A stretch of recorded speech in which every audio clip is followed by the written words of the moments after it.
Welcome to Redacted on this Taco Tuesday. We spoiled something big, but because we had no sound the first time we started the show, you will not get that spoiler alert. So, hey, there's a couple of big World Cup games today. You were just saved from that. Clayton, in the first run, gave it away, just told you the winner of this game. I have no idea. I have no idea who won those games. So if you're watching later, I'm not going to ruin it for you this time.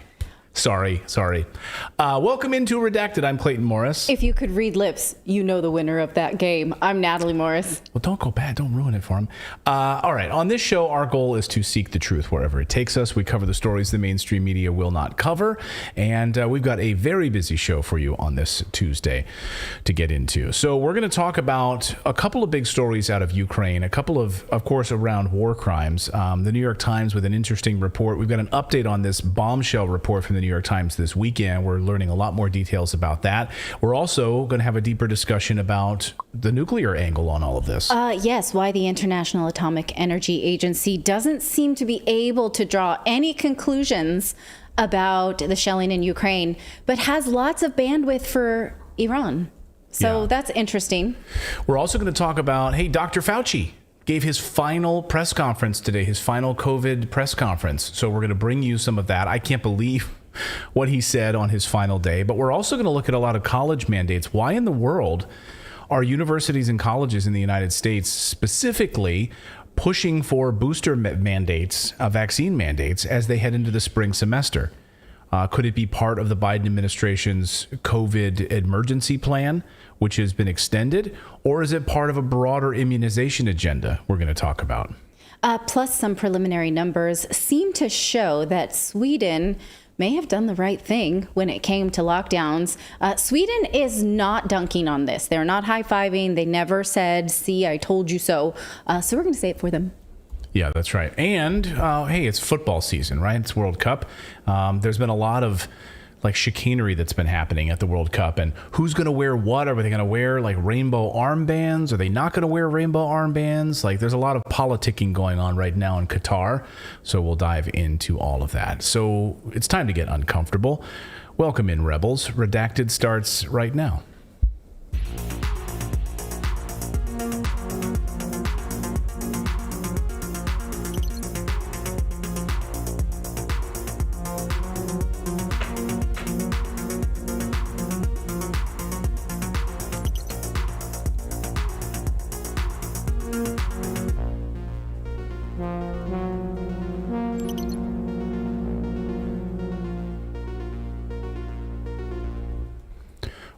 Welcome to Redacted on this Taco Tuesday. My brother-in-law made some delicious tacos today. Carnitas tacos. Oh. They went to the butcher to pick up the turkey, and he couldn't resist himself and said, I'm going to make carnitas too. I would never take that on the week of Thanksgiving because there's just too much cooking and everything has to... But he knows his stuff. But yeah, he wanted some extra. So I'm so glad to have him in my life. A lot of people saying, hey, today is of course, the sad anniversary of the assassination of JFK. A lot of people in our Rumble chat, I've got our Rumble board right up here, talking about the Oliver Stone, the second part of it. I still haven't seen the first part of it, which is the Revisiting JFK documentary, JFK Revisited. And so, I think there's a part 2 that's supposed to be coming out. So a lot of people are talking about that. No, football is, people said, are you Russians for calling it football? No. F-U-T-B-O-L. No, that's... But we live in Portugal, and there's football, Fatima, and what is the Fado. Are important things here, so... We call it football.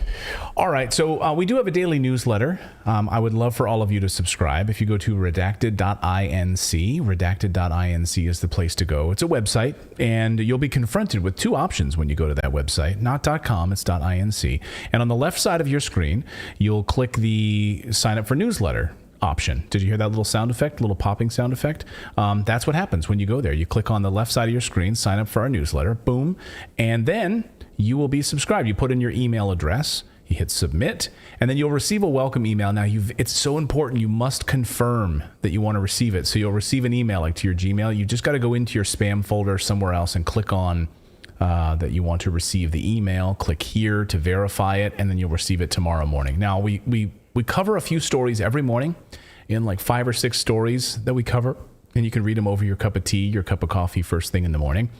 And that's a very important place because last week when we were suspended on YouTube and banned once again, we were able to communicate with all of you on our newsletter that, hey, we're over at Rumble, streaming exclusively. So that's very important. That's how we're able to connect with you because God knows the big tech gods won't allow us to communicate on a regular basis. So anyway, anything to say about that? Any thoughts? No. No? Anybody else? Go. Anybody else? No. Anybody else? Oh, yeah. Up here on the big redacted screen, when you sign up, you become a channel subscriber, your name will pop up here on the big screen. So please do it, and we'll welcome you if we see it pop up there in our background. Yeah, it shows subs, it shows members, and it shows super chats. Sweet. Oh, yeah, we'll have some super chats a little bit later. Mm-hmm.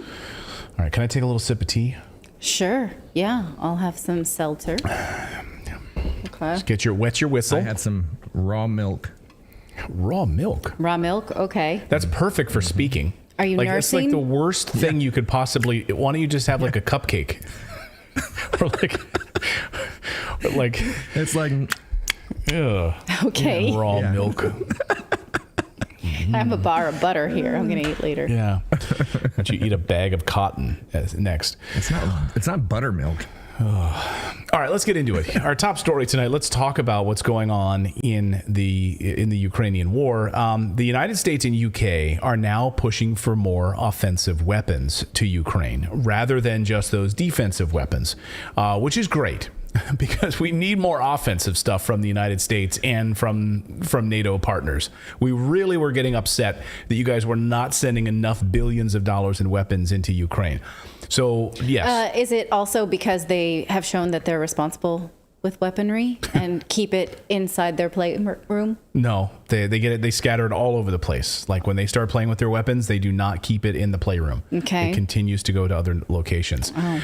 So we'll have more on that in a minute. We're going to hear from General Mark Milley, but something is changing. The Western media is starting to change their tune over Ukraine. You might have noticed this over the past couple of weeks. Maybe it was, I don't know, pre or post-election. Maybe post midterms. I don't know. Something kind of switched in the mainstream media. Overnight, the Associated Press has fired the reporter who told us who told the world that Russia had fired a missile into Poland. This was the original Associated Press report, and it would have sparked World War III. So let me read this. And we now know, of course, that Ukraine fired that missile that killed 2 people. So here is the Associated Press story. 3 officials told the AP that preliminary assessments indicate the missile that struck Poland had been fired by Ukrainian forces at an incoming Russian missile. Okay. So that was the original. And that, yes, I remember it, which caused WW3 to trend online and everyone to surmise that meant that Russia was attacking inside of NATO borders and that NATO would respond in kind and that hell would rain down on us all. It turned out to not be the case at all. And even the Biden administration quickly came out and said, we don't think that that's the case. So why did the Associated Press use that as a push alert to all of their phones? Right. All over Twitter? Why did that happen? Who was the U.S. official? And then Vladimir Zelensky, the president of Ukraine, of course, then took that as an opportunity to go to, post on social media that he thought that this was a provocation and we need to retaliate. Watch. What we warned about a long time ago happened today. We've been saying this. Terror is not limited to our national borders. It's already spread to the territory of Moldova. And today, Russian missiles hit Poland, the territory of a friendly country. To fire missiles at NATO territory, this is a Russian missile attack on collective security. This is a very significant escalation. We must act. So what's amazing about that, of course, he knew, and the United States had warned him that wasn't true. Yes. So you see as an opportunity to continue to go forth with that, right? So then the retraction. So then the Associated Press came out with a retraction of sorts. The new assessment contradicts information earlier Tuesday from a senior U.S. intelligence official who told the AP that Russian missiles crossed into Poland. Oh, so they just made a little correction. No, nothing to see here, no war. And I think they were surprised. I think the Associated Press, which of course has been a mouthpiece of the intelligence state, has been since this entire beginning of this entire war, has been pushing out propaganda. And I think maybe they were surprised at the pushback that they were getting actually from people inside the Biden administration. You think? I mean, I saw that most of the pressure was either from sort of the right or online, people who were like, this is extremely irresponsible. I don't know. They've been able to get away with so many half-truths and so many refracted truths that I feel like they're surprised just that anyone was paying attention. Yeah, maybe they're just like, oh, we've been getting away with this since February. With all sorts of stories. Hey, we're the Associated Press. We're reporting on things here in Ukraine, and we don't even have reporters in the towns where we're writing the stories from. Like that's been verified. But there's so much that's not passing the smell test here because they doubled down on this. It was a senior U.S. official, but giving us no names on. Of course, they're not going to give us names, but any kind of how did this get wrong? How did we get this wrong?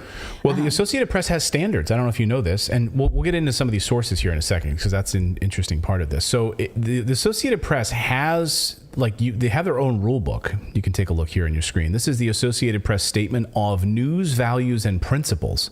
For more than 170 years, the people of the Associated Press have had the privilege of bringing news and information to the world. We have gone to great lengths, overcome great obstacles, and too often have made great sacrifices to ensure that the news was reported quickly, accurately, and honestly. So that's the preamble. And then if you take a closer look down on their standards page, we abhor inaccuracies, carelessness, bias, or distortions. Oh, really? You abhor it? Well, at least they're not using the Oxford comma because that is against AP style. So it's consistent. We always strive to identify all the sources of our information, the second paragraph. We shield them from anonymity only when they insist upon it for a valid reason and when they provide vital information, not opinion or speculation. There is no other way to obtain that information, and when we are confident the source is reliable and in a position to know we don't plagiarize and we respect copyright. Okay, that gives me an idea for a content analysis then, because I do feel like during this specific conflict, many Western outlets are taking the liberty with unnamed sources. And I think it's more than in most conflicts. I feel like that, and I would like to do a content analysis to see if I'm right or not. So any J school students out there right now or sociologists who want to do analysis of this war coverage, there's a good project. Are they using more anonymous sources in this war than ever before? I feel like that's true. I think absolutely that's the case. And here's what they say about anonymous sources, according to the Associated Press, in their guidelines. Reporters who intend to use material from anonymous sources must get approval from their news manager before sending the story to the desk. The manager is responsible for vetting the material, making sure it meets AP guidelines. The manager must know the identity of the source and is obligated, like the reporter, to keep the source's identity confidential. Only after they are assured that the source material has been vetted by a manager should editors and producers allow it to be used. So, these sources have to be verified by the manager at the Associated Press? Be curious to find out then if that's the case. 3 high-ranking U.S. military officials anonymously confirmed this story. And were then, according to this protocol, approved by management to publish and push all over Twitter? Well, and does that include the line, some people say? You know what I mean? When they use that line, some people have said, or this has said, like, those wouldn't be anonymous sources, but they use that language sometimes too. Yes. Or experts say, but no, this is different. People on the ground have said, or we're talking about an information that is attributed to somebody or a quote. Right. I mean, it's crazy though. So, then will this manager get fired? And maybe perhaps we can actually, get verification from this manager as to who these sources were. I think it's a total fabrication. I think it's garbage. If anything, this shows that one hand doesn't know what the other hand is doing inside Washington. And as the Associated Press, of course, is a mouthpiece for the intelligence state. The intelligence state floats stories to them. And then, of course, they put them right inside the Associated Press. So now that AP reporter is falling on the sword for the intelligence state. So we learned from the AP that they have now fired that reporter who claimed the missile hit Poland. So that reporter has been fired. Really? But what about the manager who approved these anonymous sources and who nearly got us into World War III? I mean, literally, think about the end of the world. And this is like the news story that could have led to massive nuclear annihilation. Yeah, but it would have been more like a Three's Company episode because it was all a misunderstanding. Right. Like, oh, whoops, Mr. Furley, he was the one that rang the doorbell. So they dismissed the reporter, but like, what about Zelensky? Like, what about all the propaganda coming from Ukraine? Like, you know what I mean? Like those, they heard it coming from straight from him too. So right. Well, was he getting fired? And was he just going off of this? Was he just like literally going off of the reports from? So here is the. I mean, that's unacceptable because he's the leader of a military as the president of a country. So, he needs to at least show some competence to show us that he's in charge in his own military. So here he is. This is James Laporta. He's the national security reporter who was quoting an unnamed senior U.S. intelligence official. I would love to hear from him.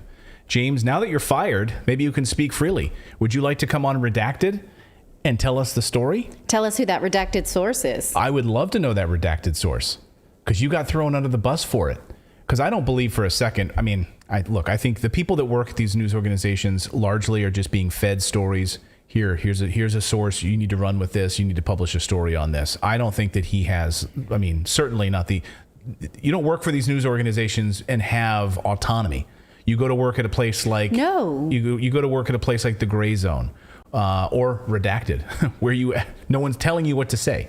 You can say what you report. You can find what from your reporting, and you can report it. So, hey, we'd love to talk with you, James. I think it would be great. I'd love to have him on the show. Well, I think it's also like, think about like how fast that news happened, like how fast we got that information. Like there was people just on the ground immediately. It's almost like I don't know if you remember the story during 9/11 where it's like they found the passports like instantly in all the rubble. You know what I mean? It's like that kind of thing. It's like, how do you get that information that quickly? Yeah. Yeah, it's amazing. So again, waiting on that to find out if he'll talk to us. Meanwhile, we're learning a lot more now about the gruesome war crimes that have been detailed by the New York Times. So we have this reversal by the Associated Press, and now we had this big bombshell report from the New York Times. I couldn't believe it when I saw it. This was a remarkable moment. Something is changing, I think, in the Western media. The New York Times over the weekend releasing the massive report showing the brutal murders of Russian prisoners of war. Now, we're not going to show you any of the video, but this is just a still image from the New York Times piece, which you can read fully on their website. And so in this photo, there's no one dead yet, sadly. They were told to lie face down, and they were shot. We won't show you the video. You can seek it out if you want to, but it's awful, and it is a war crime by all accounts.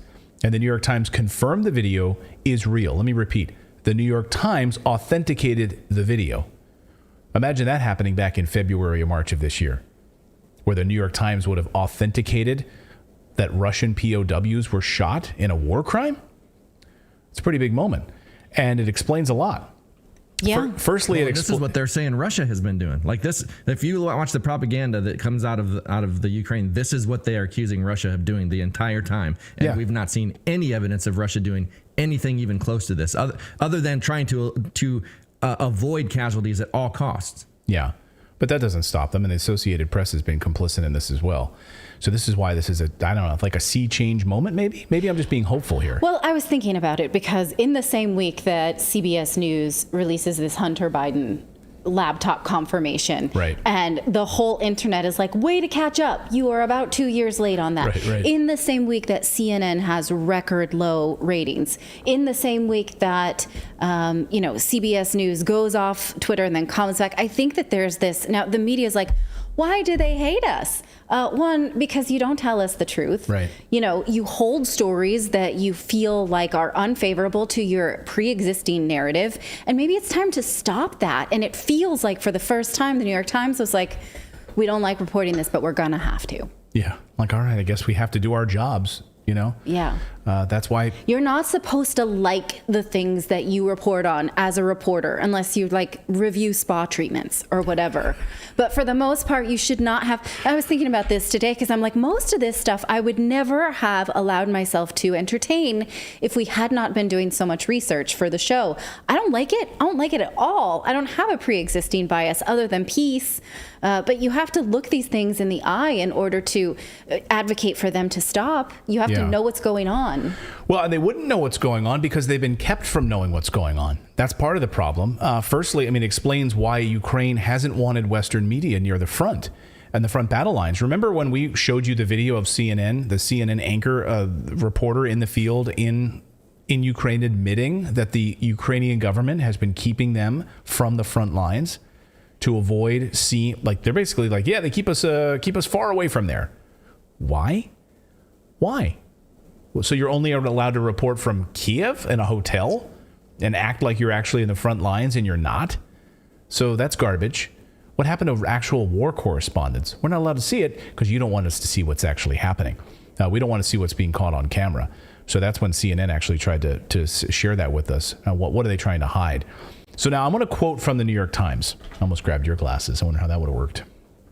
Don't stretch them. So let me quote from the New York Times piece now. So this is the New York Times. These are not my words. This is the New York Times. A series of videos that surfaced on social media last week has ignited a debate over whether Ukrainian forces committed war crimes or acted in self-defense as they tried to capture a group of Russian soldiers who were then killed.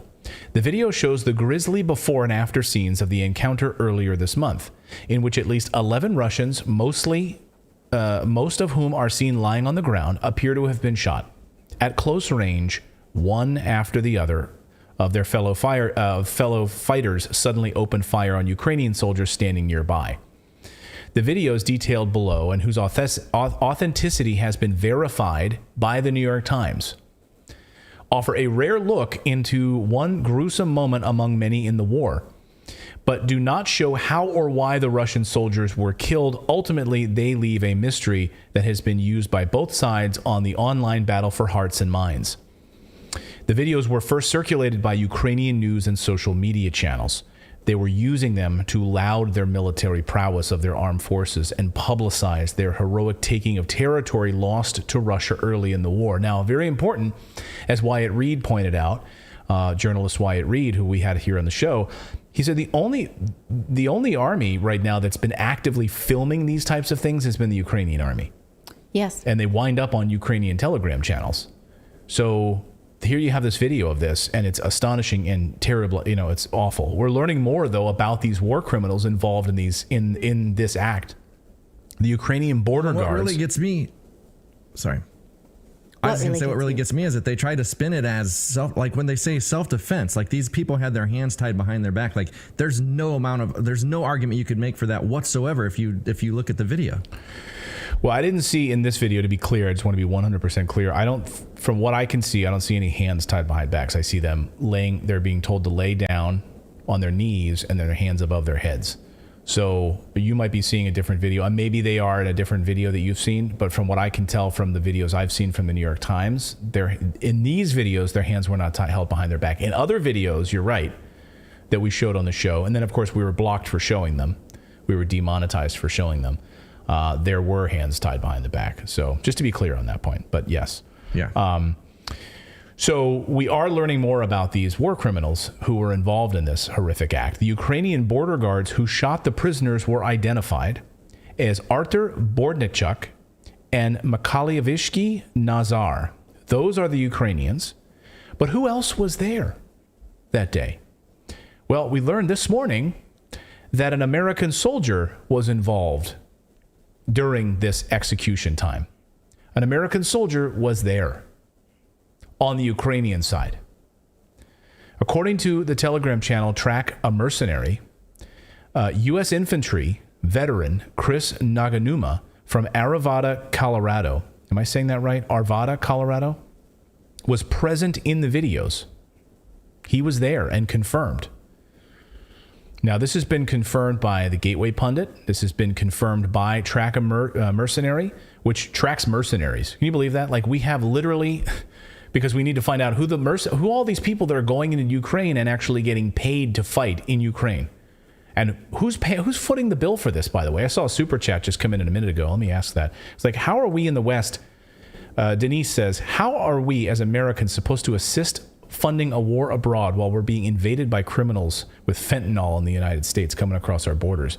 Yeah, that's ordained by the FDA. I mean, they don't want to fight it. Yeah.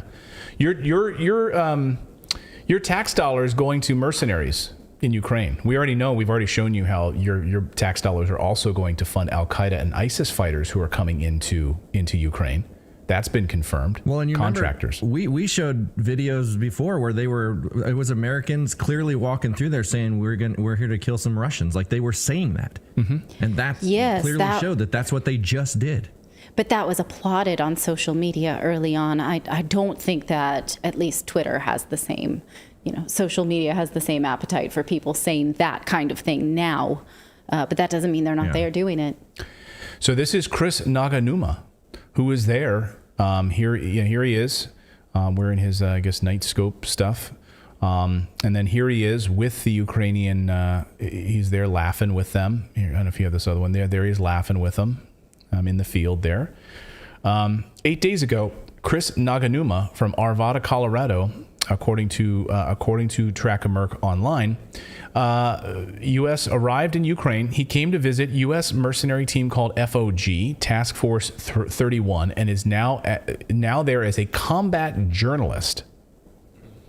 Naganuma is an ex-U.S. infantry and is currently taking pictures and training with the U.S. mercenary team. Okay. Really, he's a journalist. So then clearly, I have some questions. I bet he's got a lot of videos of this then. If he was there taking photos and he was involved in this, and he was categorizing, or he was cataloging all of this. For posterity. Yeah. So your Ukrainian buddies that you were hanging out with that were doing this, if you're a journalist, then share the videos. Like, we'd love to see this and see the information, see what actually happened and unfolded. Now, no one's claiming that he had anything to do with the horrific war crime here, but he was there, right, according to these reports. So if he is, we'd love to see the videos. Here he is. I was going to say really quick, people have been busted with these mercenaries and stuff have these private groups, these like their own little social media groups where they share pictures of people they've hurt and all this other stuff. And some of that stuff ends up leaking. And I wonder how much of that is what we're actually getting. It's like they're trying to share it with their buddies, but somebody's sharing it outside of that. Yeah, it's hard to say. I mean, who knows, right? Again, this is the fog of war. Where do these videos actually come from? Who posted these to a Telegram channel? I've seen hundreds of these types of videos, similar types of videos like this posted on Ukrainian Telegram channels. So this is not surprising at all that this stuff leaks out. Well, the New York Times is saying that it was circulated in Ukrainian news. So that gives it further validation if the Ukraine feels like they had nothing to hide by showing them. Yeah. That it was so totally fine that they could put it on their nightly news. I wonder now if the New York Times will do a follow-up and dive deeper into this angle that has been found by Track America Online and also by Gateway Pundit about this American journalist who was there. Like, I'd love for the New York Times to do a follow-up on this story. They're the ones that broke the story. Do journalism for once. They broke the story. Yeah, maybe they should follow up on it. Yeah, here he is. Here's his Facebook page. So here's what here's Sanctus Andreas, U.S. mercenary involved in the latest Ukrainian war crime, identified by Track America 8 days ago. Chris Naganuma from Arvada, Colorado, arrived in Ukraine. He's an ex-UF infantry and is currently taking pictures. Okay, so you can take that off the screen now. And then here is his Facebook page that they found as well. This was on Gateway Pundit as well.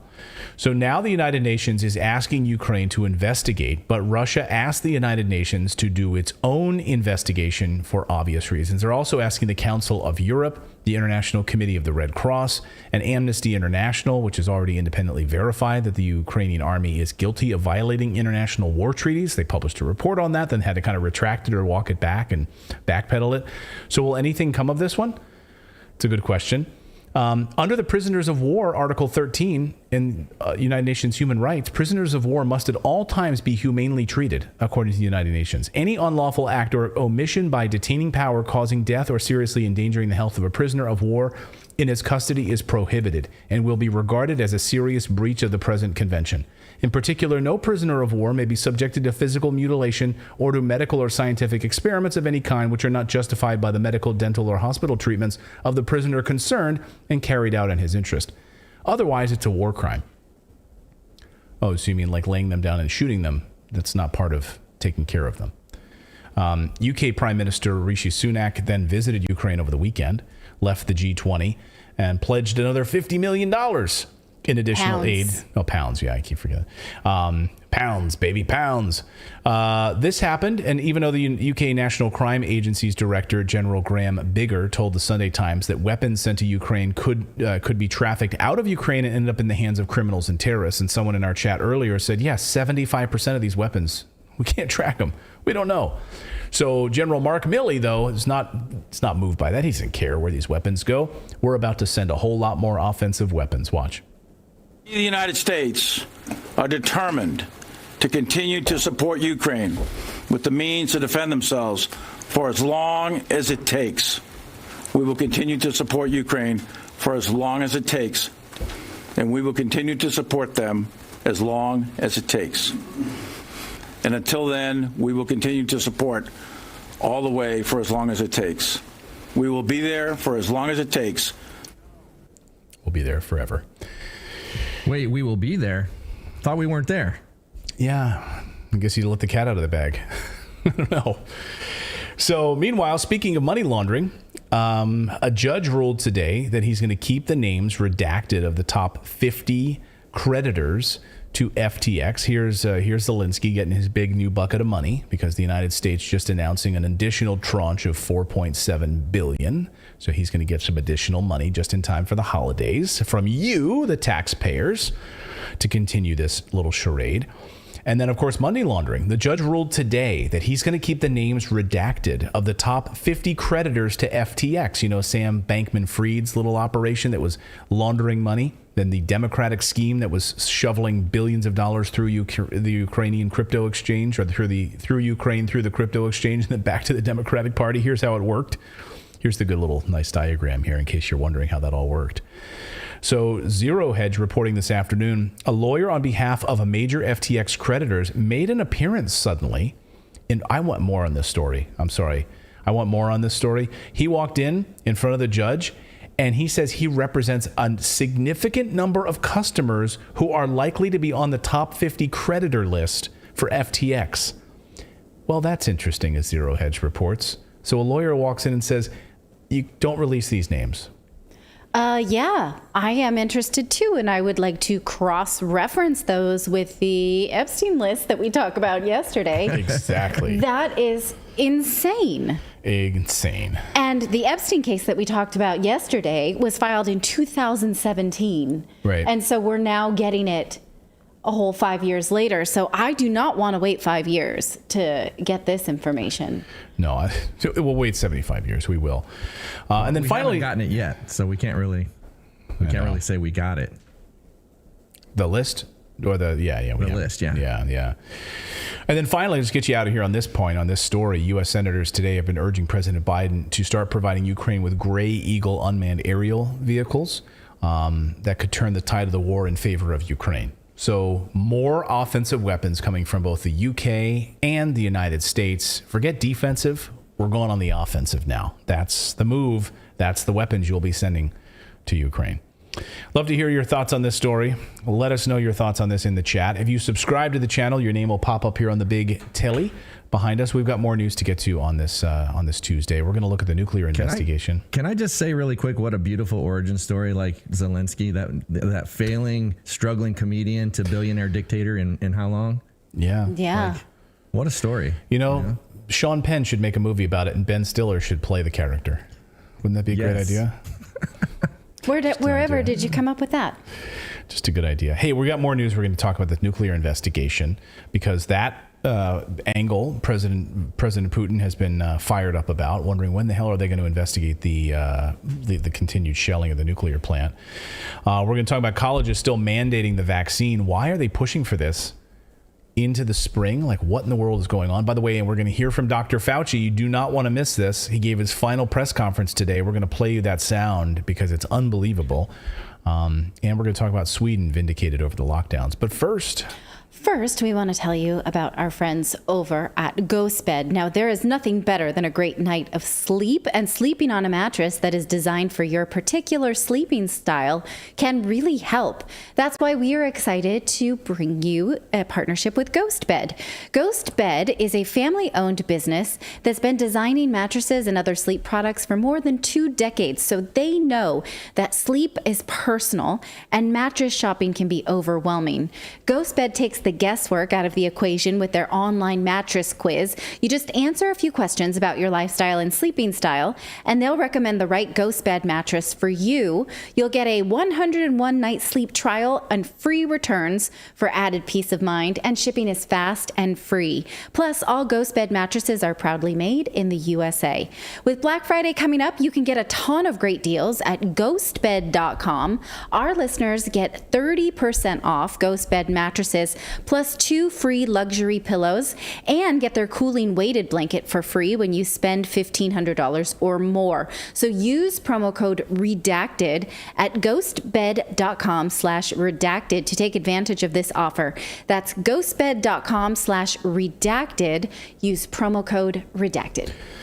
Ales Kumar says, I hate commercials. Hey, Ales, you know what? We couldn't do this show without the support of our sponsors, and we only allow sponsors on our show that we believe in and who do a good job. So thank you for supporting. Like if you're looking for a new bed, then you can support our show and support independent journalism. We don't take any money from Big Pharma. So nothing from Pfizer, Moderna, like all of the other billionaires out there. Hey, someone just asked, where are you guys broadcasting from? We are in Portugal. If you'd like to subscribe, your name will pop up here. Andrew Otterson. D in the chat says those mattresses are amazing. So thank you for using GhostBed. Thank you. And thank you for supporting our show. All right, we're going to tell you about nuclear in a second, but can you turn back on the Rumble chat, please? Yeah. Our Rumble users, we do not want to neglect, and the chat went to sleep. So give us a second because we want to hear from you. All right. Okay. Good. We're up and running now. Okay. Well, Russia has condemned the United Nations for refusing to investigate who the heck is shelling the Zaporizhzhia power plant. Russia has called on the International Atomic Agency, International Atomic Energy Agency, to investigate this shelling in the region, but their response is no can do. I think it's worth noting before we go on in this story, all of these investigations that we Westerners do not get, given how much the mainstream media wants us all to hate Russia and embrace Ukraine. We should be wary when we get non-committal answers to questions like, who's shelling the power plant in Zaporizhzhia? I can think of a couple other questions. Who blew up the Nord Stream pipeline? Good question. We know exactly that there was bomb fragments. Who put them there? Massive residue from explosions? Who accidentally launched a missile into Poland?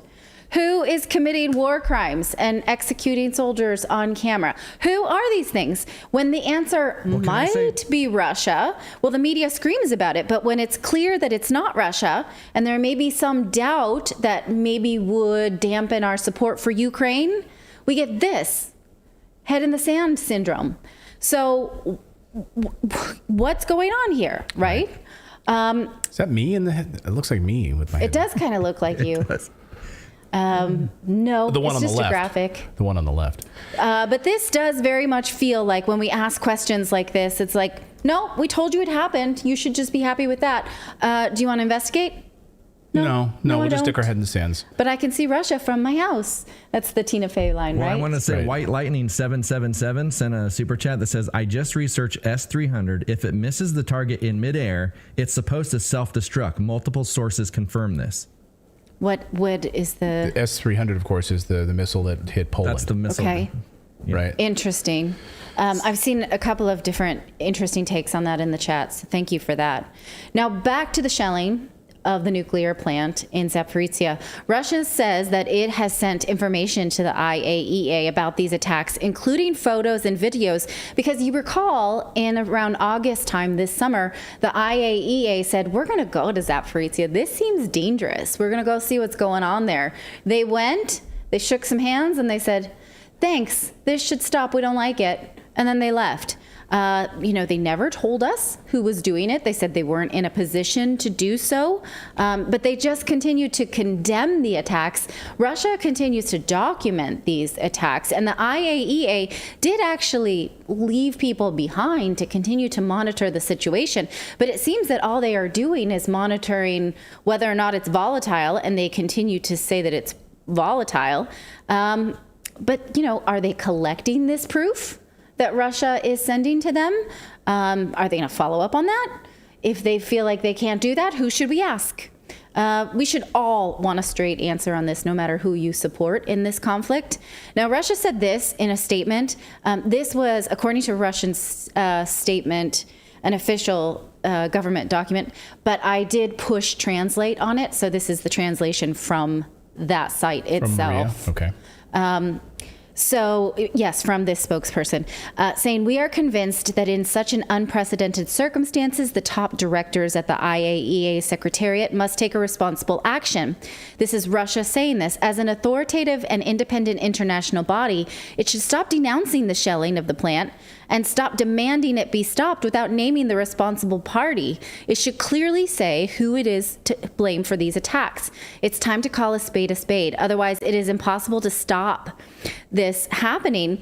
This requires determination and responsibility. We hope these qualities will be displayed. So, like when your kids are fighting in the back, you have to say who's hitting who to make them stop it, right? You can't just yell out, nobody in the car hit each other. If you know who's hitting, make them stop it. Well, that's kind of how I handle it, though. I kind of I don't care who it is, just shut up back there. Don't make Daddy turn this car around. That's why it's not effective. They don't hear you because you have to be nasty and say stop it to whoever is doing it. Or just slam the brakes. Yeah. Then they'll know I'm serious. Then their eyes will be like, what? Daddy's serious now. Really, I'm going to pull this thing over and unless we get some answers. So, interesting question. You might think to yourself, maybe the IAEA is not capable of this. Maybe they're just kind of, nuclear janitors. Like if something happens, they can go and clean it up. Or hall pass monitors. Like they could say, get back to class. Don't do this. When officials from this agency, though, visited, they said, we can't really tell you, who's doing this. We just think it's dangerous, which we sent them there because we all knew that it was dangerous, right? That's why all nation states agreed that they should go. They did release a statement on their website today saying, we've looked this stuff over. We think that everything there is pretty okay for now. There's, there was some residue, but seems okay. We're not too worried, as you were. Remember that in this summer, when the general inspector went to the Zaporizhia power plant, said that he was going to delay his holiday with his family because this was important. So he went, and no conclusion. When Christian Amanpour asked him, why can't you tell us who's doing this? This was his response. And let me just ask you, out and out, is it safe? Do we risk a threat of any meltdown or radiation leak or such thing right now? Thank you very much. Good to be with you again. The situation is very worrying, continues to be very worrying. I was there, as you said, last week. I returned, and the shelling continues. So we are still facing a very grave danger. In your question, there were a number of things you mentioned in terms of a meltdown. I doubt it, but the mere fact that there is a continuity of attacks and shelling, deliberate or not, wittingly or unwittingly, people are hitting a nuclear power plant, the largest in Europe. So I must say that the danger continues. So when you say people are hitting, Can you make a determination as to who is hitting? I cannot make that determination. We don't have the means to do that. As you know, you would need to be looking or monitoring the military operation in the region in all its vastness, which is not only beyond the mandate of the IAEA, but would require enormous capabilities. What we know, and that is my responsibility, is to look at the safety and the security of the facility, to determine what is really going on. And this is why my visit there, the inspection there, and the fact that now... Okay, all he did was say that this is dangerous for like 3 minutes. But then he did contradict himself and said, my job is to make sure that it's safe and that it stops. But you're not doing any of that. You're just watching and telling us that it's safe. I mean, I'm here in Portugal and I'm watching and telling you that it's not safe. Like, I just did your job. So how about you go and figure out who's doing it and make it stop? When he says we don't have the personnel for that, we don't have, we're not trained at that, we can't really monitor military operation. That's so interesting that they don't have the bandwidth for it, because guess what they really, really do have a lot of bandwidth for is Iran. Just today, or just this week, they announced a whole round of new censures for Iran because they say that Iran is not sufficiently cooperating with the Board of Governors. So they have all the time in the world to get into Iran, investigate and investigate and investigate. And when Iran says, we let them in, we showed them what they wanted to see, and they said, not enough. We want more time there. We want more investigations. And so Iran turned around and said, well, then we're going to keep enriching uranium, and we're going to do it the way we want because your demands are unreasonable. Iran is enriching uranium for nuclear power plants. They are enriching uranium well below the 90% purity required for a weapon. Right now, they say they are at a 60% purity. We know this because state media said so. They are not hiding it, but they are being censured because they do not want to cooperate with the IAEA. So in response, they decided, well, we can't abide by these rules, then we're going to do what we want. Now, is Iran doing something nefarious? We don't know, but we also don't know a lot from the IAEA, so we can't really take their word for it. In Iran, the plants were attacked in April. They say it was Israel that did so. The IAEA is, again, not really that interested in who did it. They did not really look into it, but they'll look into exactly what Iran is up to and cause problems if they don't get an all-access pass. But in Zaporizhia, all they want to do is condemn, and then not much else. So the IAEA cannot be neutral, clearly. Clearly. Well, we've got more news to get to here. I think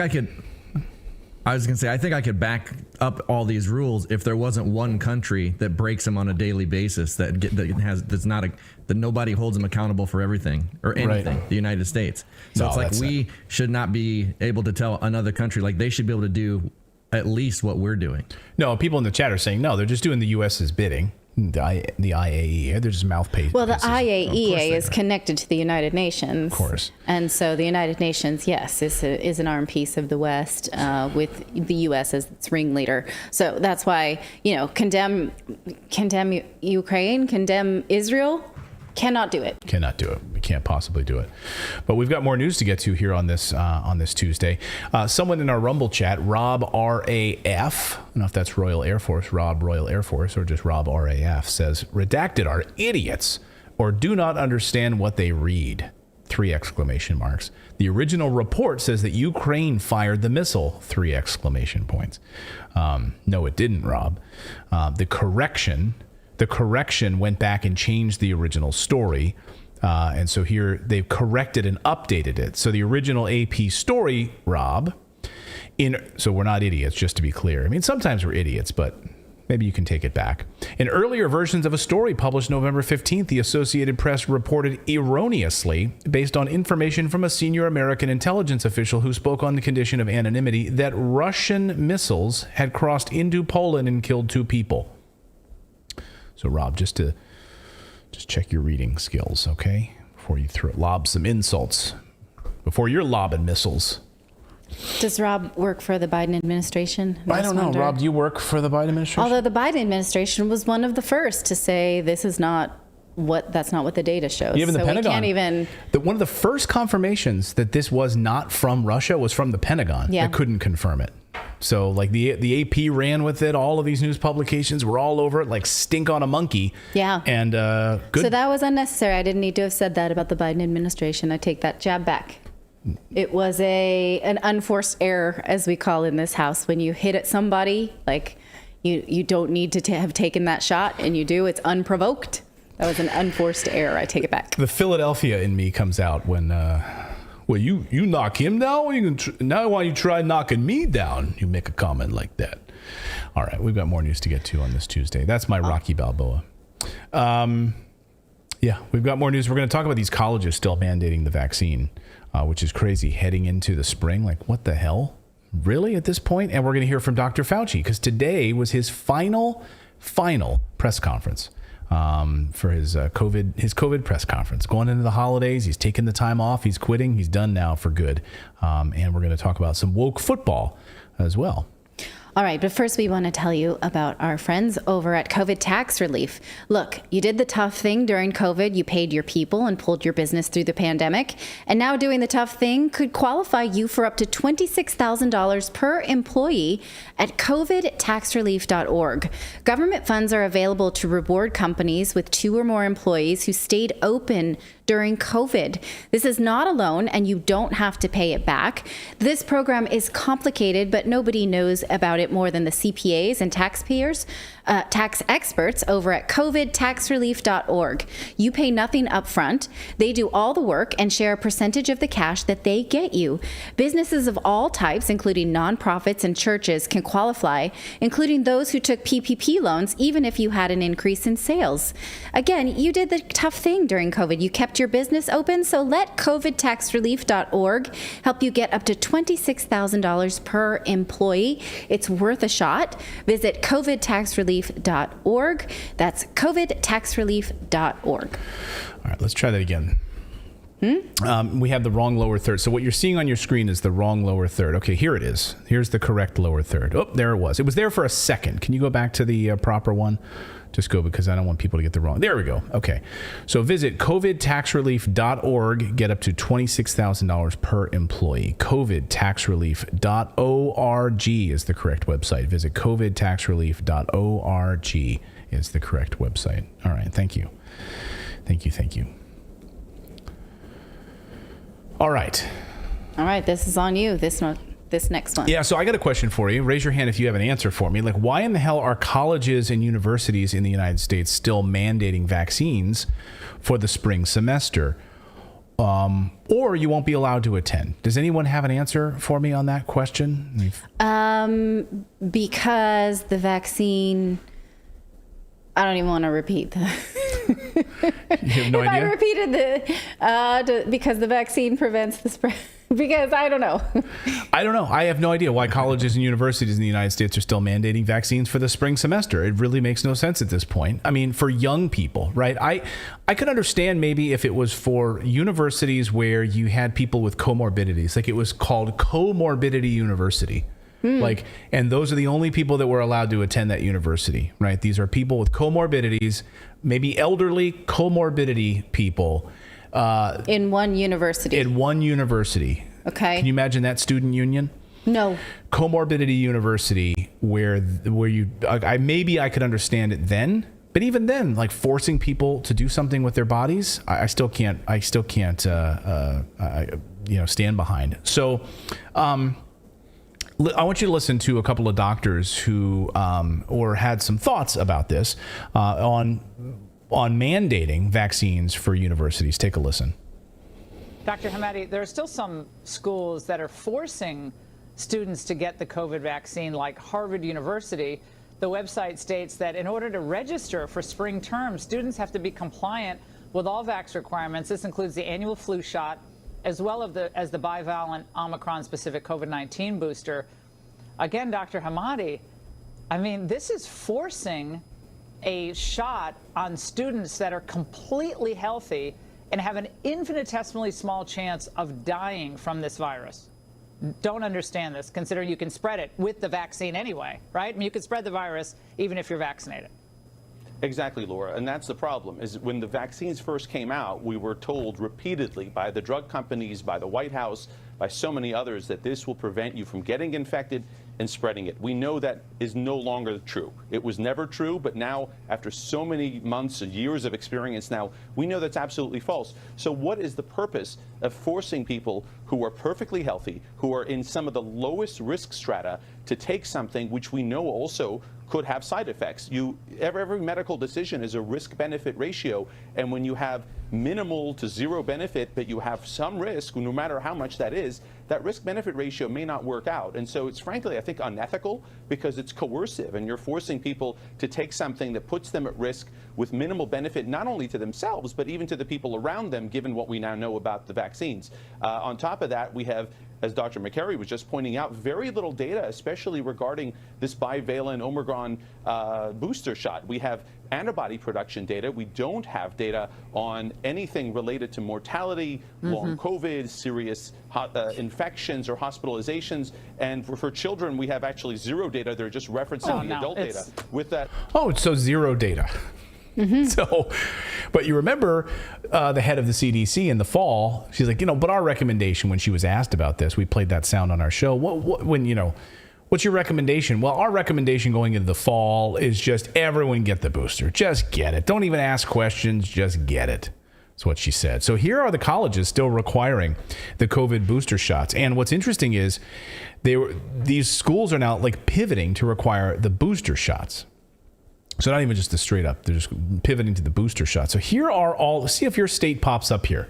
Okay, Alabama, nothing. Alaska, nothing. Arizona, nothing. Indiana, you got DePaul University, St. Mary's, Holy Cross, University of Notre Dame, Valparaiso. California, look at California. Holy smokes. All of these California universities and colleges. The list is pretty endless there. Kentucky, Louisiana, Maine, Bates College, Colby College in Maine, Maryland, Johns Hopkins. Oh, man.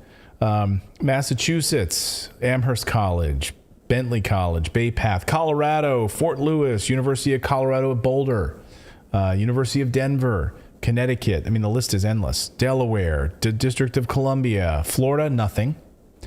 Because in Florida, the Surgeon General has said that he does not recommend it for all populations, and especially not the mRNA for kids, for college-aged men. Yeah. So Florida, there you go.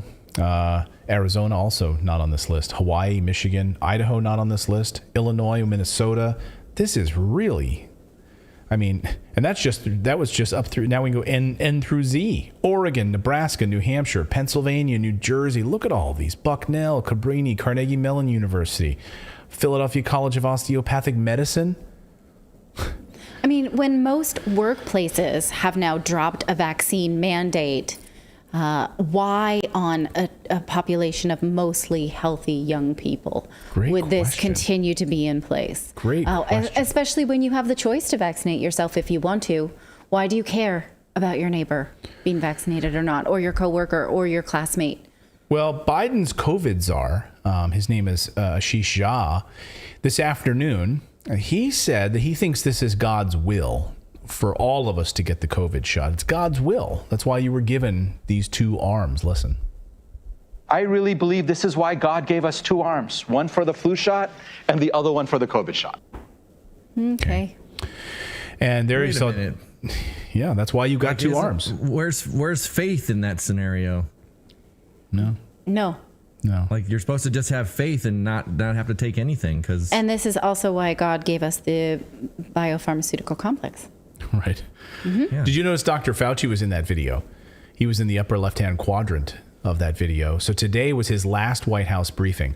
And the guy went on, he dropped a bomb. He went out on a high note. I was like, wait a second. Is this old? Like this press conference? No. This is today. This is him today saying this about getting boosted and getting the vaccine. Dr. Fauci, watch. Vaccinated and unboosted versus vaccinated plus boosted.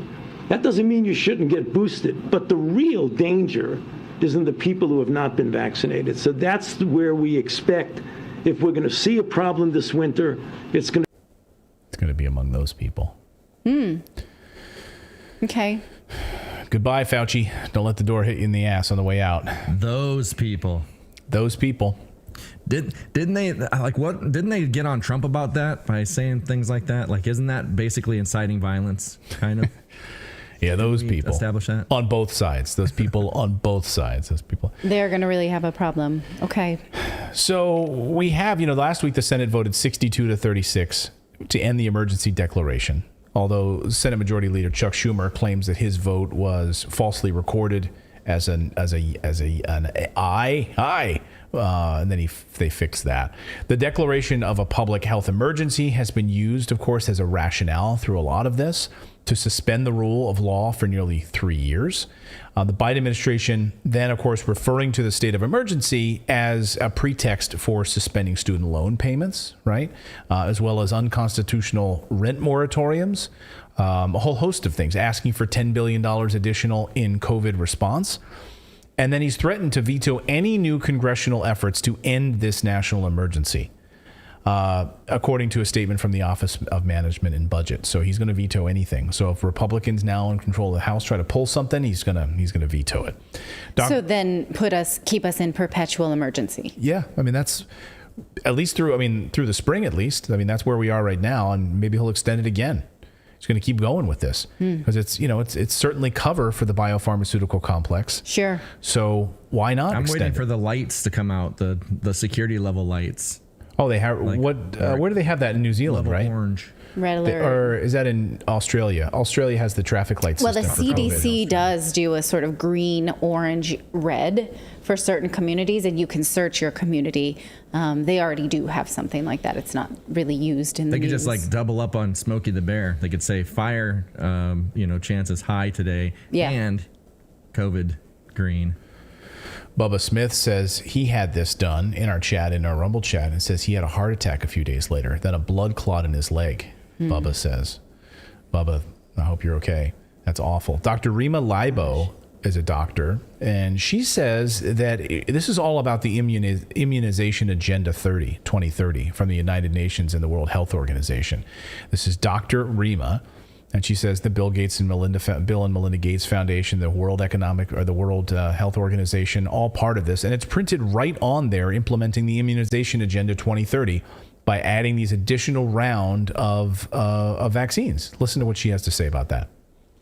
Immunization Agenda 2030 impact goal indicators and targets lays out that by 2030 there will be 500 new vaccines introduced. And under the Immunization Agenda 2030, which is part of One Health, no man, woman, or child will have an exemption. Well, of course, the elite will have an exemption because they wouldn't do this to their bodies. But you and I, those of us who survive to that point, will be forcibly jabbed. No one left behind is how they put it, which really means no one left alone.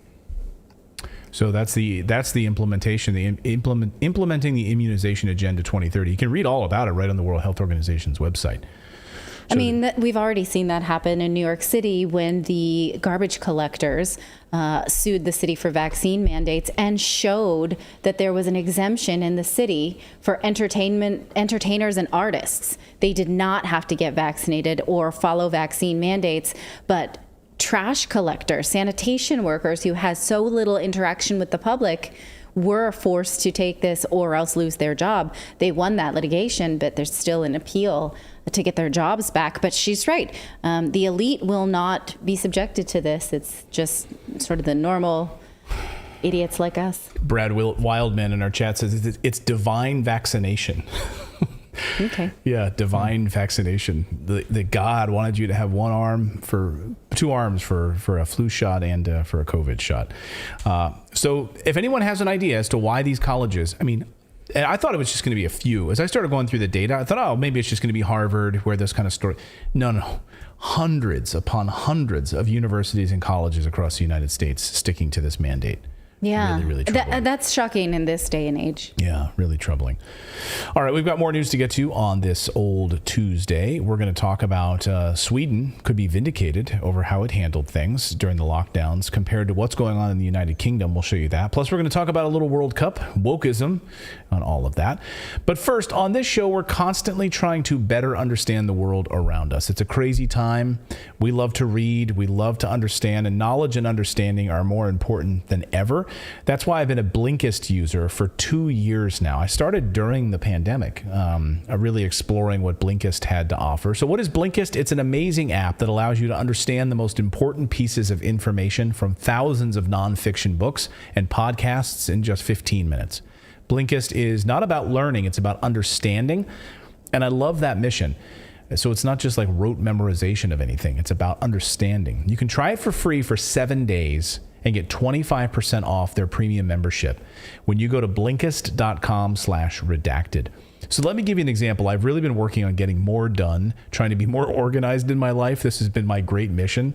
It's something I've focused on. Well, this weekend, I went to my Blinkist app and I downloaded the 5 a.m. Club, which is a Blink, and I read it in just 15 minutes. It's a really fascinating Blink about how to structure my day better. Getting up early in the morning, mapping out my to-do items for the day, doing some morning prayers, meditation. So this 5 a.m. Club helped me understand the mental and physical benefits of this practice. Blinkist also has great audio versions as well. So if you absorb this great content in text or audio format, you can do it either way, however you like. Blinkist has a new feature called the Blinkist Connect, which lets you share your premium plan with a friend or a loved one as well. So 2 different accounts can share the benefits at no additional cost. And all you need to do is make sure the app is updated to the latest version, tap the Connect button, and share your free invitation to a friend or a loved one so you can share and recommend different titles. It's really, really great. So again, try it for free right now. It might click for you, and you get to try it for 7 days to see if it's something that you would want in your life. I absolutely love it. You get 25% off a premium membership when you go to Blinkist.com/redacted. Blinkist.com/redacted. So our thanks to them. I like that knowledge-based companies want to support our show. Yes. That makes me very happy. Yeah. Seeking the truth here on the show. That's what we do. All right. Remember when the Western media loved to poke fun at Sweden for refusing lockdowns, and then furthermore poke fun at Fox News for loving Sweden for lockdowns? You remember this, right? Sweden was like the kick me sign of the pandemic. Right. Well, now the country may be able to say, I told you so. Not that Sweden is gloating, they're not, but the lead epidemiologist there, it was sort of like their Surgeon General, said that it would take years to know if these non-lockdown policies actually paid off. But it seems that this year we have some data showing that it is, especially when you consider that countries with strict lockdowns, such as the UK, are experiencing such negative data. So we're going to compare. Now, the UK is experiencing a surge we've been talking about in excess deaths since the pandemic, but they also are having a surge in cancer death. According to The Telegraph, charities and health experts are calling for the government to act, warning that misdiagnoses during lockdown may be a factor, and that the problem is being compounded by the current NHS crisis.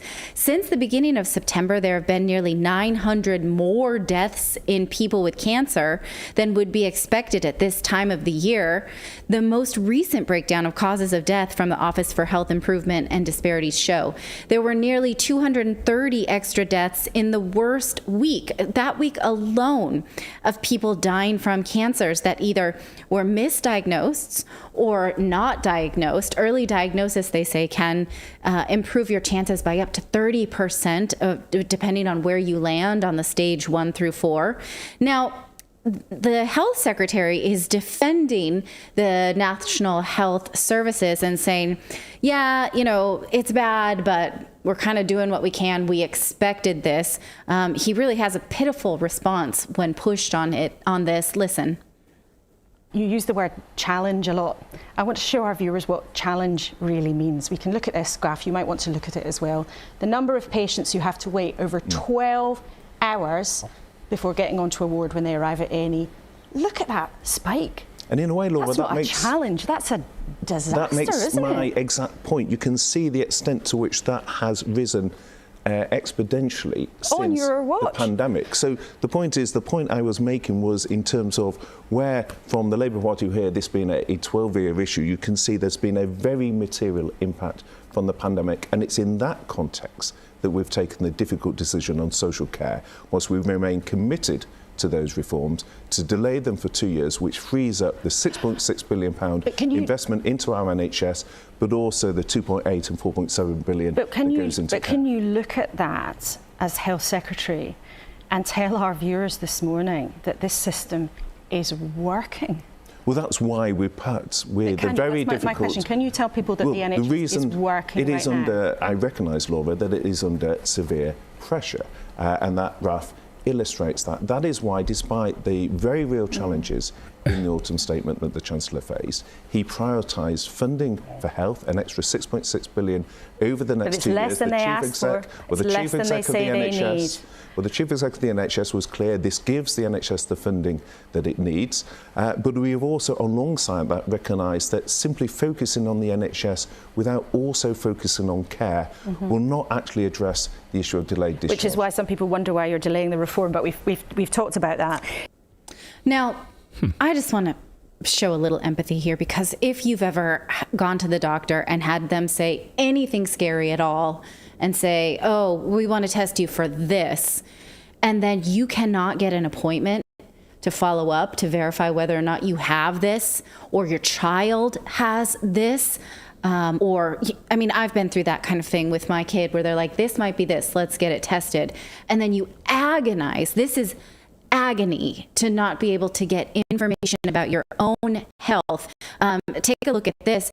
There's 7 million people on the NHS waiting list in England as of October, and they say that's just going to get worse into 2025. It says new data from the NHS England show that the number waiting to start routine hospital treatments at the end of August was up 6.8 million in July, the highest number since records began in August of 2027. Now look down a little further, some 461,400 patients, 30.5% of the total, were waiting longer than 6 weeks for one of 15 standard tests in August, including an MRI scan, ultrasound, and gastroscopy. Again, if you can just feel for those people who are thinking, oh my gosh, I might have something. I can't get an answer to even get an appointment for 6 weeks, what that feels like, what the agony is of going on with your life with that uncertainty.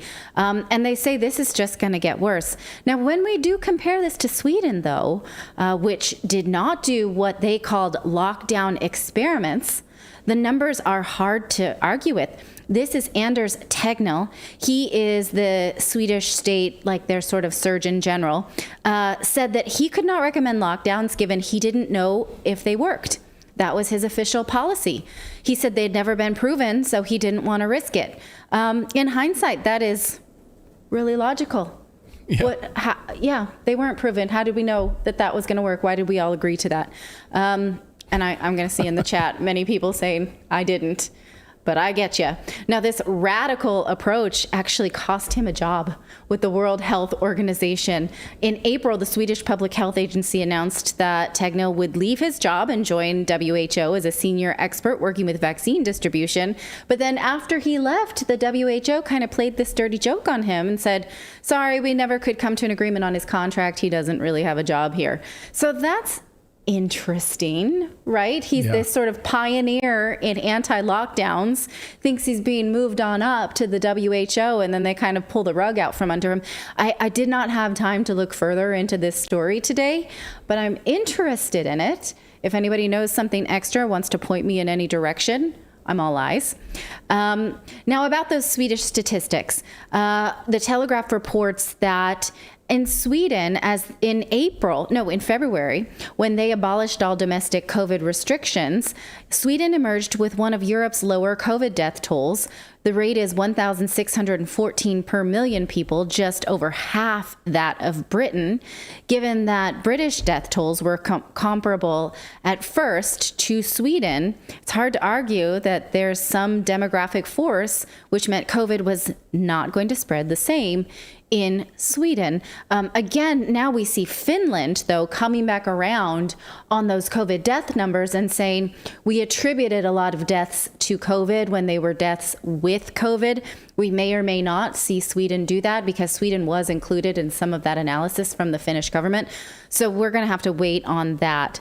Now let's look at cancers, at economic growth, rather.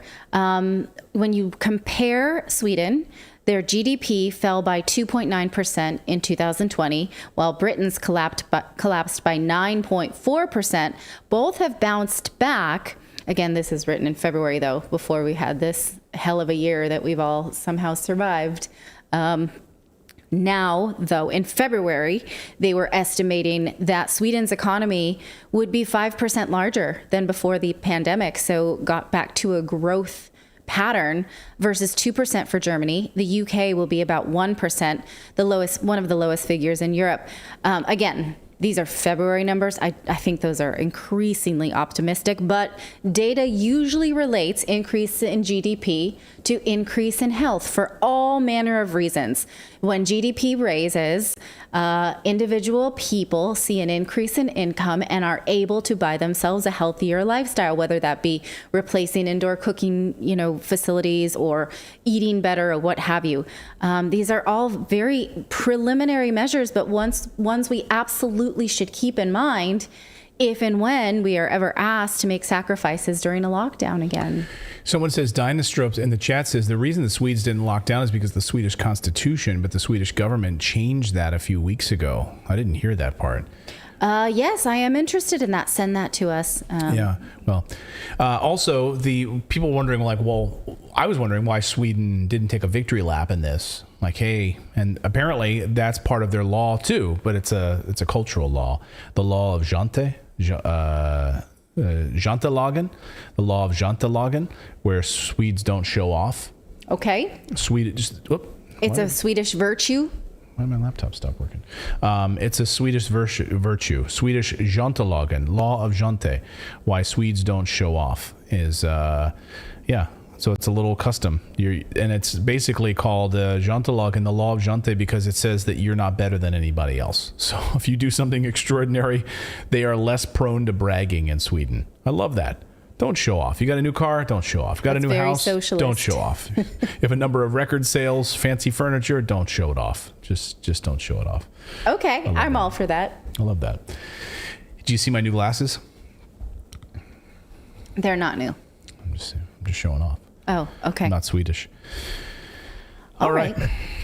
Well, let us know what you think in the chat, this sort of cultural difference between COVID lockdown approaches and how we will all be better or worse because of it.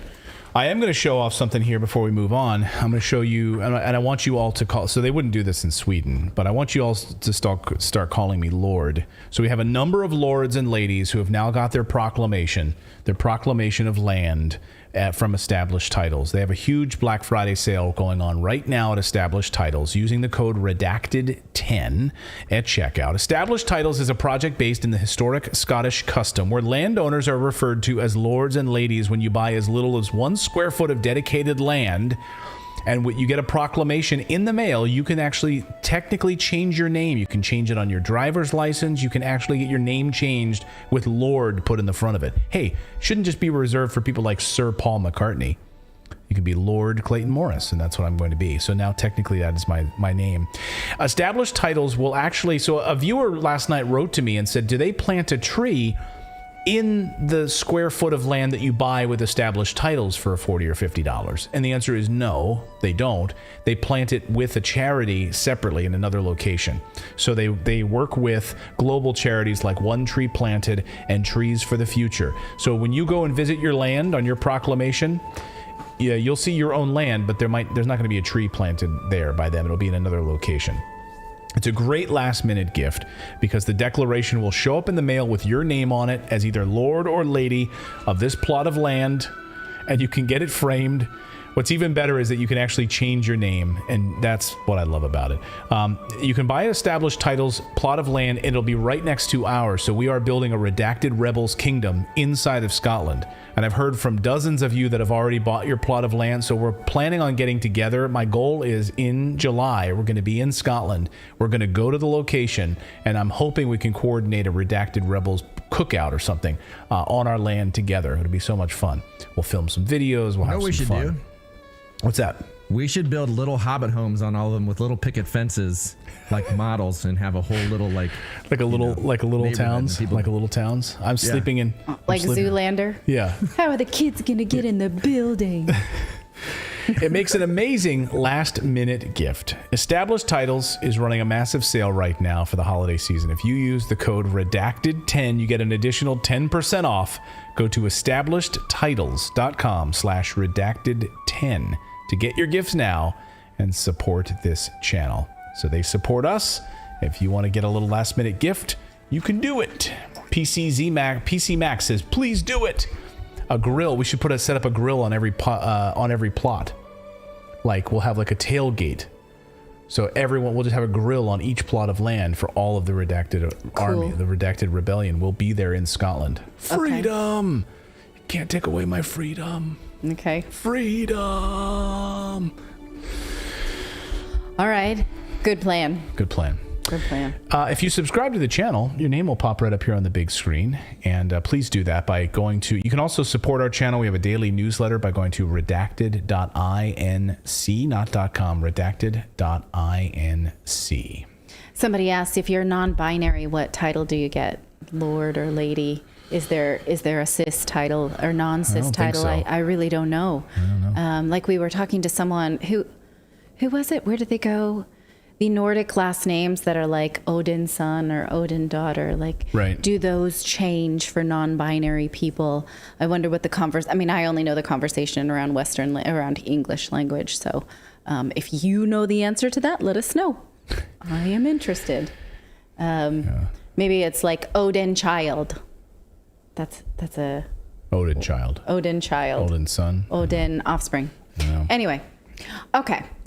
Is the World Cup a place to show your politics? That is the question, because it is 2022 and we have a major sporting competition.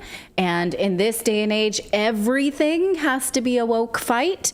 So is World Cup the place for it? Some players thought it was and have decided, actually, never mind. So here are a list of some of the activist moves that were going to happen and now probably won't happen. The background for this is that Qatar, the host country, is a Muslim country, so they observe Sharia law. And in Sharia law, homosexuality is forbidden and illegal, punishable even with jail time. Some European teams had threatened to wear rainbow armbands in the tournament to protest these religious laws. Particularly, the rainbow bands were meant to protest the fact that homosexuality is illegal in this place. Apparently, those players have walked it back. What's the soccer equivalent of that? Like traveled? I don't know. I'm not a offsides. Backpedal. There's nothing for going backwards. Okay. Handball. I don't know. So they changed their minds. You know why? They don't want a yellow card. Because FIFA has said that anyone who does something like this, that disrespects the host country, will get a yellow card before they even take the field. And, if you get 2 yellow cards, you're kicked out of the game. So no player wants to start the game with this disadvantage, with automatically already 1 yellow card, which I guess begs the question. Some people think that some things are worth taking a penalty for in order to show your politics, but do you work your whole life to get to an athletic event only to be kicked off for a fight that's not yours? Or is it yours, right? And so I think these are big, interesting questions. Likewise, the U.S. men's team did not display any signs of activists when they originally had rumblings that they were going to show up with a rainbow crest on their uniform, the center chest piece that looks like this. The one with the red, white, and blue is obviously the official USA colors, but someone decided to maybe put some rainbows in, but they didn't. Instead, they showed up for the match wearing their nation's official flag colors. Iran, on the other hand, did display activism. The team did not sing their country's national anthem to express solidarity with the protesters that have been protesting the death of Mahsa Amini in Iran. We've talked about these protests before. They have been protesting their own government for nearly 2 months.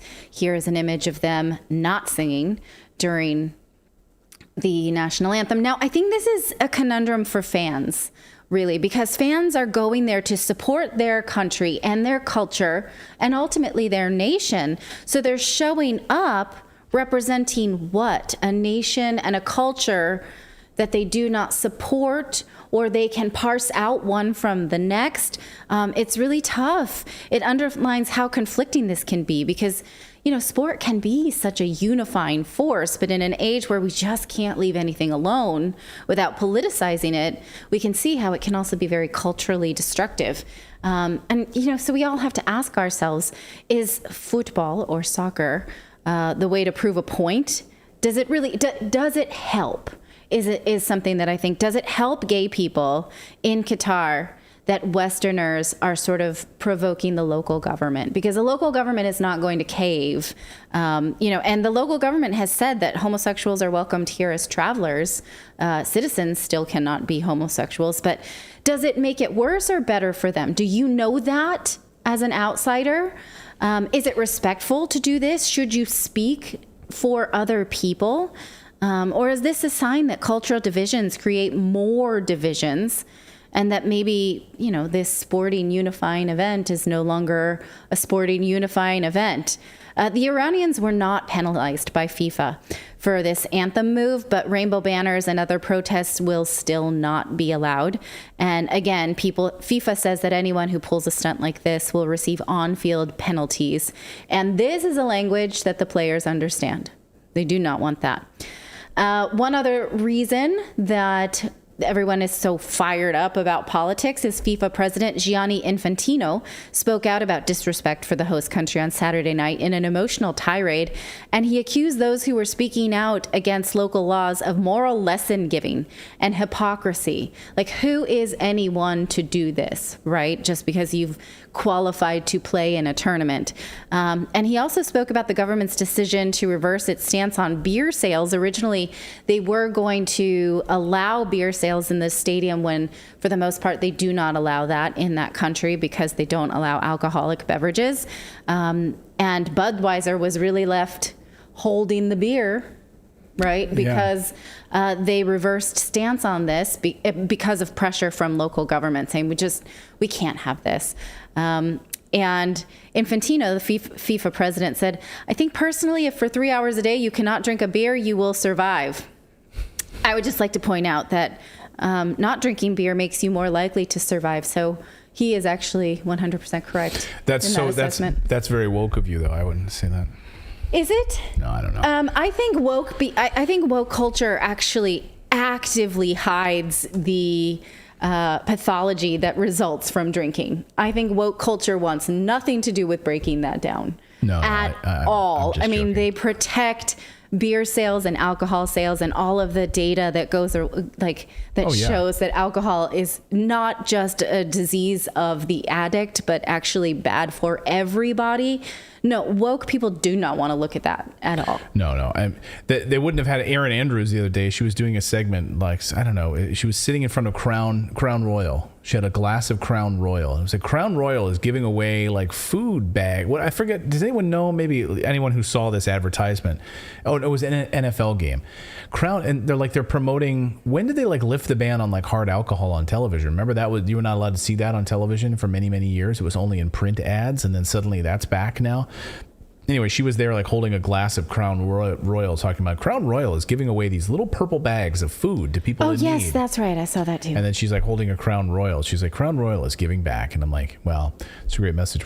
It's a great message we're sending there for everyone too. Right. No, I mean, there's nothing there for woke or leftists to go after alcohol because they want it for themselves. They would never do anything that hurts themselves, like Vivek Ramaswamy talks about in his book about summer vacations. Like that disadvantages poor and children of color, but wealthy woke people who take ski trips to Breckenridge are absolutely not going to advocate for anything that would preclude their ability to do that.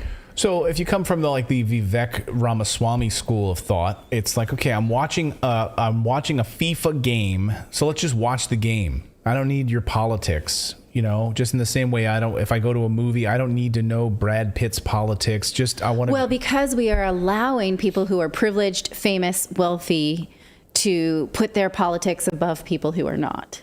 Because they have a world stage, so they are going to promote something. Like, I'm glad you took the knee. I'm glad you wore a wristband. Like, what is that doing? Yeah. What is that doing other than virtue signaling? I think a lot of it's virtue signaling. I don't know. And I don't know what it really does for the people of Qatar at all. Like, if you're thinking you're helping, gay people in Qatar, in fact, it may actually hurt them, may actually be more detrimental because, you're out there walking around doing the stuff that the country doesn't allow. Well, it's not necessarily people who are doing homosexuality, but promoting it or just like flaunting it in just to show off or just to say, hey, we're here in your country. We're going to do something that's not openly accepted in your culture. So we're going to do it to flaunt your local laws. As Westerners, like we like to do. And then when that's all done, when the World Cup is done, and then the people of Qatar go back to living their lives, and then certain people try to go out and try to do something similar like that, and they get in trouble, or maybe there's some, they get hurt because of it. It's a good point. Do you empower somebody to then do something that will get them hurt? Because the law is not changed in this moment, and your armband is not going to make that. It's only showing the rest of the world, I came here to play, even though I don't agree with this culture, but I wanted to play so bad. But I'll put a band on to show you that I understand that I don't know. It's ridiculous. Yeah. Are we glitching out? Like, it looks like our feed is like glitching out. People are. No, they can't see it, but we are. Yeah. We see it in our stream. Looks like people are saying we're seeing glitching out. But someone said Peach. Someone said in our chat here. I wanted to say that someone said, my wristband says I'm a better person than you. Baron Saturday says my wristband says I'm a better person than you are. Shut Up and Listen says wine is for you. That data is actually not true if you look into it a little bit more. And of course, they like to tell you that you are selectively told about alcohol as something that only certain people who are addicts cannot tolerate, when it's really everybody. I know it's, again, we go where the truth leads us. If you start to read up on what alcohol does to the human body, that's not a truth that's comfortable to look at. Yeah, I'm going to picture this because we are glitching out pretty bad here. I don't know what's going on. Is it the 4K thing, do you think, David? I know we've been glitching out over the past week quite a bit. I'm going to send you what everyone in the chat, I don't know if you see what the chat are saying, and everyone in the chat is saying the same thing. So, but yeah, I see it too. It looks good, David, but just not the rest of the world. Okay. Well, no, I meant locally to me. Oh, okay. Yeah. Well, guess what? We're done. So, chats, if we can get to some super chats here. And we do want to thank you all for subscribing. We have a daily newsletter. If you go to redacted.inc, you might not be able to see the website, but just pretend that you see a website right now. Redacted.inc is the place to go and to sign up for the daily newsletter. When you put in your email address, you'll receive a welcome email, and then you'll get it first thing in the morning. So you got to confirm that email. Just put in your email, click submit, and then tomorrow morning you'll receive the world's best newsletter. It'll make you laugh, it'll make you smile, it might make you cry. You can read it in about 5 to 10 minutes over your cup of coffee first thing in the morning. And you got to click that verify button to make sure you want to get the email. And then you'll receive the email tomorrow morning, first thing in the morning. Redacted.inc, not .com, is the place to go. Okay. All right. So yeah, is the stream is having some problems here. I guess it's that new server, right? Yeah, I just checked the server. It's the stream coming from you. So it's not the server, because I went to be right back and it's like perfectly clear. So it's coming from, it's the feed that I'm getting from you. Oh, that's glitching. Okay. Which means it could be an internet on your end. It could be. It could be. Now it looks okay. We just have to look at that after. Yeah. You know, I didn't get to reboot the old internet today and do the thing that I normally do because everyone was watching a World Cup. So I didn't want everyone's experience to be screwed up. Gotcha. So, okay, we apologize. Then we will be back here tomorrow. We will not be here on Thanksgiving, so please join us tomorrow at...